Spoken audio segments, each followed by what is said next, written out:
800 টাকা 6.4। ওকে 6.4 লিটার 800 টাকা। তাহলে দেখি এবার কেমন গেল। তাহলে ফুয়েল লগ অ্যাপে যাই।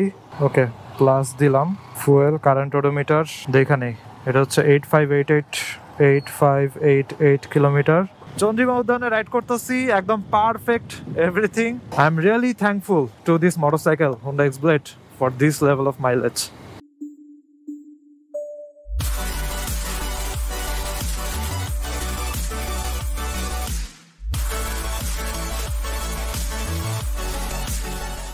এই হোয়াট ইজ আপ। আজকে তেল ভরতে যাব। এখন মোটরসাইকেলে 3 দাগ তেল আছে। বাইক স্টার্ট দেই। ওয়ার্ম আপ করা লাগবে না, কারণ দিনের বেলা বেরোছিলাম। এখন জাস্ট লাঞ্চ করে আবার বের হয়ে যাইতেছি। যাব হচ্ছে মধুবাগের ওদিকে, হাতিঝিল পার হয়ে। সো ফার্স্টে আসাদ গেট যাবো, গিয়ে তেল ভরবো। পকেটে 1000 টাকা নিয়ে নিছি, আশা করি 1000-ই হয়ে যাবে। টাকা যে কোন দিক দিয়ে শেষ হয়ে যেতেছে টেরই পাই না। দুপুরের টাইম হুড়িমুড়ি পরে বের হয়েছি, কারণ বাসা যেতে যেতে অনেক রাত হয়ে যাবে। রাত আই গেস 11টা 11:30 দিকে বাসা যাব। তখন তো অনেক ঠান্ডা। গ্লাসটা নিয়েও বের হওয়া উচিত ছিল, গ্লাস নিতে ভুলে গেছি। দেখেন মোটরসাইকেল কেমনে চালানো লাগে, সেকেন্ড গিয়ারে উঠা যায় না এমন অবস্থা। এত ভাঙ্গাচোরা রাস্তায়, তার উপরে হচ্ছে রিক্সা, সেকেন্ড গিয়ারে উঠতে পারি না। তেল তো বেশি খাবেই। যেখানে মোটরসাইকেলটার 45-এর উপরে অলওয়েজ মাইলেজ আসা স্বাভাবিক, ওইখানে আমার এসব রাস্তাতে এইভাবে চালানোর কারণে 40+ এরকম আসে আর কি। আজকে দেখি কেমন আসে। ওকে বের হয়ে গেছে মেইন রোডে, লেটস গো। জোস জোস জোস। রিক্সা কোনো সাইড দেয় না, বুঝছেন? যতই হর্ন দেই যাই করি, রিক্সা বামেই চাপে না। ওরা কোনো জায়গা দিবে না যাওয়ার জন্য। দেখেন এমন না যে রিক্সাটা ইউটার্ন নিবে, রিক্সাটা কিন্তু সোজা চলে গেল, তারপরও ও কোনো সাইড দেয় না। শুধু মোটরসাইকেল না, গাড়িদেরকেও তারা কোনো সাইড দেয় না। যাই হোক, বামের রাস্তাতে ঢুকা যাই। আজকে 27 নম্বরের মেইন রোডে যাবো না, কারণ আমি যাবো আজকে আসাদ গেটে। আর সকালে এই যে ডান দিকের বেঙ্গল বইতে আসছিলাম, একজনের বার্থডে ছিল। আর বার্থডেতে নর্মালি আমি ম্যাক্সিমাম সময় বই গিফট দেই, কারণ আমি নিজে হইতেছি টিচার মানুষ। তাই ম্যাক্সিমাম সময় গিফট কিনতে নিলে বই চোখে পড়ে। পরে হচ্ছে একটা কমিক্স কিনলাম। কমিক্সটা আগে কখনো আমি পড়ি নাই। ভাবছিলাম ওয়ান পিস কিনবো, কিন্তু ওয়ান পিসের মাঙ্গা গুলার প্রথম দিকের বইগুলা নাই। আছে মনে করেন 30-35 এরকম টাইপের সিরিয়ালের বইগুলা, এজন্য আর কিনি নাই। আর ড্যান ব্রাউনের আরেকটা বই কিনছি। এছাড়াও ড্যান ব্রাউনের আমার নিজের কাছে ইনফার্নো আছে, ডাভিঞ্চি কোড নাকি ডাভিঞ্চি কি যেন একটা বইটার নাম, মোস্টলি ডাভিঞ্চি কোড। সো ওই বইটাও আমার কাছে আছে, কিন্তু আজকে যেটা কিনছি ওইটা আমার কাছে আগে ছিল না। তো বার্থডেতে বই দেওয়ার একটা সুবিধা হইতেছে, ওই বইগুলো আমি নিজেও আবার পড়তে পারবো। তো ইউজ করার কিছু জিনিস দিলে যাকে দিছি শুধুমাত্র সেই ইউজ করতে পারতো, কিন্তু যেহেতু বই দিছি তাই ওগুলো আমি নিজেও নিয়ে পড়তে পারবো। যাই হোক, এখন বাসার সামনে দিয়ে চলে যেতেছি, আর এখান দিয়ে স্ট্রেট গিয়ে তারপরে মাঠটার পাশে দিয়ে মোড় নিব, তাহলে আসাদ গেট। আর এই সাইডের রাস্তাগুলোতে এখন একটু বেশি কেয়ারফুলি চলা লাগে, কারণটা হইতেছে যে স্ল্যাব গুলা আছে এগুলার হচ্ছে পিছনে ভাঙ্গা থাকে, দূরে থেকে এগুলো বুঝা যায় না। এই যে দেখেন, এটা কিন্তু দূরে থেকে দেখা যাইতেছিল না, এবং এগুলাতে জোরে জোরে ধাক্কা লাগে, কোমর টোমরের অবস্থা খারাপ হয়ে যায়। তবে মাঠটা কেন যেন টিন দিয়ে ব্লক করে দিছে, মোস্ট প্রবাবলি এটা অ্যাপার্টমেন্টে দিয়ে দিছে। আর এখানে মানুষরা হয়তো এসে খেলাধুলা করতে পারবে না, পুরাই টিন দিয়ে ব্লক করে দেওয়া। সামনে তো কোনো সাইনবোর্ডও নাই যে কোন অ্যাপার্টমেন্ট অথবা কোন কোম্পানি, এগুলো তো কিছু লেখা নাই। বুঝতেছি না, মাঠ যে গেছে এটা মোটামুটি শিওর। ওকে মেইন রোডে বেরো গেলাম, এবার সোজা। তাহলে একেবারে ফুয়েল পাম্পে গিয়েই তারপরে কথা বলি।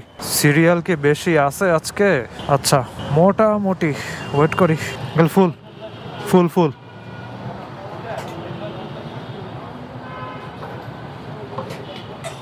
800 টাকা 6.4। ওকে 6.4 লিটার 800 টাকা। তাহলে দেখি এবার কেমন গেল। তাহলে ফুয়েল লগ অ্যাপে যাই। ওকে প্লাস দিলাম, ফুয়েল কারেন্ট ওডোমিটার দেখা নেই। এটা হচ্ছে 8588 kilometre. Fuel volume 6.4 litre. Fuel unit price 125। Full tank save. Okay এবার অ্যাপটা আবার অফ করি, দেন অ্যাপটা আবার চালু করি। 43.28, 277 কিলোমিটার চলছে 6.4 লিটারে, 43.28 মাইলেজ। ভালো লাগলো মাইলেজটা, পারফেক্ট মাইলেজ ফর X-Blade। ওকে তাহলে এবার বের হয়ে যাই। রাস্তায় চলতে চলতে কথা বলি। দেখছেন এদিকে রাস্তা যে পানি দিছে না, এখানে কিন্তু ব্রেক করা খুবই কঠিন। প্রচুর পিচ্ছিল হয়ে থাকে রাস্তা এবং টায়ার, এই জন্য খুবই ডেঞ্জারাস এই জায়গাতে রাইড করা। আপনি ব্রেক ধরলে দেখবেন যে স্লিপ খেয়ে চলে যেতেছে। আপনার টায়ার যতই ভালো হোক না কেন, এখানে স্লিপ করবেই যদি জোরে ব্রেক ধরেন। যাই হোক 43 মাইলেজ আসছে, দ্যাটস প্রিটি গুড, ভালোই লাগলো। ফাইনালি আস্তে আস্তে মাইলেজ উপরে উঠবে, যদি আর একটু ভালো মতো পরিচর্যা করি, চেইন লুপ 500 কিলোমিটার পর পর অথবা ঠিকঠাক মতো দেওয়া উচিত, কিন্তু আমি কত 1000-এর উপরে হয়ে গেছে এখনো দেই নাই। এবং লিটারালি আমার আম্মুই বলে যে কিরে তুই যে এই জিনিসগুলো নিয়ে আসছস চেইনে দেওয়ার জন্য, এগুলো দেখ না কেন। আমি নিজেই বারবার মিস করি জিনিসগুলা, এটা মোটেই উচিত না। সময় মতো পারফেক্টলি সবকিছু দেওয়া লাগবে, তাহলে মাইলেজ ভালো থাকবে। এবং 43 মাইলেজ পুরাই পারফেক্ট, আরো বাড়া উচিত। কিন্তু আপনারা তো দেখছেনই যে কিরকম অবস্থাতে আমি মোটরসাইকেল চালাই। 1 গিয়ারে মোটরসাইকেল চালাই লিটারেলি, 2 গিয়ার, এরকম 3 গিয়ারে তো উঠাই যায় না রিক্সাগুলোর পিছনে যখন চালানো লাগে। এবং আমার ম্যাক্সিমাম টাইম চালানো লাগছেই রিক্সার পিছনে। সো 2 গিয়ারে মোটরসাইকেল চালাইলে তখন মাইলেজ কেমন আসবে চিন্তা করেন। তারপরও যে 43 মাইলেজ আসছে এটাই অনেক। সো অলমোস্ট 2 বছরের মতো হয়ে গেছে। 2 বছরে কেমন মাইলেজ পাইতেছি এটা তো আপনারা দেখতেছেনই। এবং আশা করি এটা আরো বাড়ানো সম্ভব, এবং একটু ভালো মতো পরিচর্যা করলেই সিটি রাইডে আরো বেশি পাওয়া সম্ভব আমি আশা করি। আর হাইওয়ে রাইডে তো আরো বেশি পাওয়া পসিবল, আরো বেশি আসবে শিওর, একদম 100%। যাই হোক, চন্দ্রিমা উদ্যানে রাইড করতেছি, একদম পারফেক্ট এভরিথিং, পুরো স্মুথ। এই রাস্তাটাতে রাইড করতে অলওয়েজ মজা লাগে। এবং অনেক রাতে আমি এই রাস্তাতে ওই সাইড থেকে এদিকে আসি, দিনের বেলাতে এদিক দিয়ে খুবই কম যাওয়া হয়। সো দিনের বেলা দেখা দিই পুরাই পারফেক্ট। এবং খুবই সাবধানে চলা লাগবে, কারণ এদিকে কোনো ওভারব্রিজ নাই, তো এজন্য মানুষেরা এখান দিয়ে দৌড়ায় পার হয়। একটা ওভারব্রিজ অ্যাটলিস্ট দেওয়া উচিত এই ব্রিজটার সামনে। আর ডান দিকে তো সংসদ ভবন, আর বাম দিকে হচ্ছে ওই যে চন্দ্রিমা উদ্যান। সো এই যে এদিকে হচ্ছে বসার জায়গা আছে, ওই সাইডেও বসার জায়গা আছে। ওই সাইডে আমি জাস্ট একবার গেছিলাম। ওদিকে ভিতরে হচ্ছে বিশাল পার্কের মতো আছে, একদম রমনার মতো। ভিতরে কখনো যাওয়া হয় নাই, যাইতে হবে। এক টানে পার হয়ে গেলাম। এবার হচ্ছে বিজয় সরণির সিগন্যাল, কিন্তু বিজয় সরণির ফ্লাইওভারে ঢুকবো না, কারণ বিজয় সরণিতে ব্যারিকেড দিয়ে রাখছে। আপনাকে হচ্ছে বিজয় সরণি ফ্লাইওভার দিয়ে নামার পরে বামে চলে যাওয়া লাগবে মহাখালীর দিকে। মহাখালীর ওদিকে তারপরে আপনার হচ্ছে টার্ন দেওয়া লাগবে। সো এই জন্য যেটা করতে হবে ওটা হচ্ছে ডানে গিয়ে এরপরে সোজা খামার বাড়ি গিয়ে ফার্মগেট। Let's go. রাস্তা পুরা স্মুথ, ট্রাফিকের প্যারা ট্যারা নাই, জোস। বৃহস্পতিবারে এত খালি কেমনে পাইলাম আই ডোন্ট নো, কিন্তু অনেক মজা লাগতেছে রাইড করতে। জোস জোস জোস, পারফেক্ট।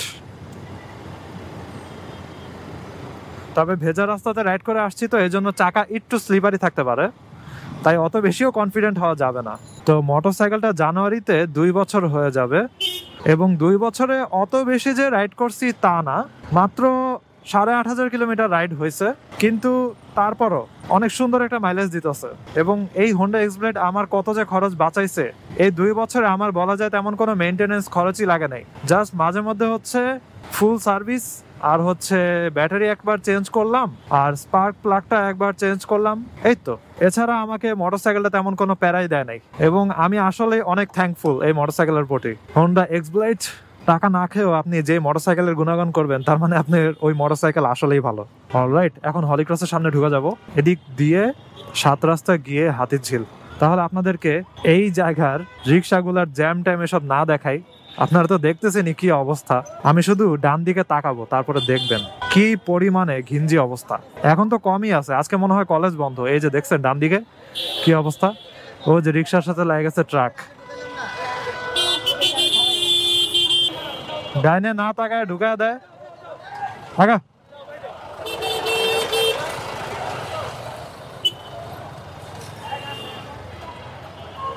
ভাই, রিক্সাওয়ালা ওই ডানে না তাকায় ঢুকায় দিছে। ট্রাকটা যে ব্রেক করছে এটাই ওর জন্য অনেক। ট্রাকটা চাইলে ওরে মেরে দিতে পারতো। আর এদিকে রিক্সাওয়ালাই হইতাছে উল্টা ট্রাকওয়ালার সাথে লেগে গেছে যে ওই মেয়ে আপনি আসছেন কেন। তার বাম হাতে বিড়ি আর ডান হাতে হইতাছে হ্যান্ডেল, এই অবস্থা।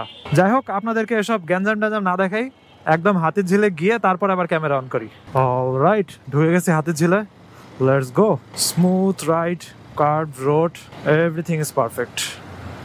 আর এদিকে রোদের মধ্যে হালকা হালকা শীত করতেছে, তবে ঢাকাতে মোটামুটি ভালোই রোদ আসলে পাইতেছি। ঢাকার বাইরে যে গেছিলাম আমি, একদম পুরা ফাটাফাটি অবস্থা। এখানে ওইখানে রোদ বলতে গেলে নাই কোনো। আর এখানে দেখেন বিকাল পর্যন্ত হচ্ছে রোদ থাকে। রাতে শীত পরে এটা ঠিক আছে, রাতে হাতিরঝিল একদম কাবাকাবি অবস্থা হয়ে যায়, কিন্তু দিনের বেলাতে এখানে রোদ পাওয়া যাইতেছে। তো মাইলেজে যেটা বলতেছিলাম, 2 বছর হয়ে গেল মোটরসাইকেলের ইউজ, তারপরও 43 পাইতেছি। আর একটু ভালো মতো পরিচর্যা করলে আরো বেশি পাওয়া যাবে। সো এটা কিন্তু আসলে অনেক ভালো একটা মাইলেজ, এবং I am really thankful to this motorcycle Honda X-Blade for this level of mileage. ব্রিজের সামনে চলে আসছি, এখন হচ্ছে মধুবাগে ঢুকে যাব। ওই যে সূর্য একটু পরে হচ্ছে ডুবে যাবে ওদিকে। ব্রিজ একদমই শান্ত, বাতাস টাতাস নাই বলতে গেলে। তাহলে এরকম সুন্দর একটা জায়গাতে আজকের ভিডিওটা শেষ করি। মাইলেজ সম্পর্কিত কোনো কোশ্চেন যদি আপনার থাকে তাহলে করতে পারেন। I hope you guys like this video, and if you're watching for the first time you can kindly subscribe. তো see you next time, ভালো থাকেন, সাবধানে রাইড করেন, টাটা।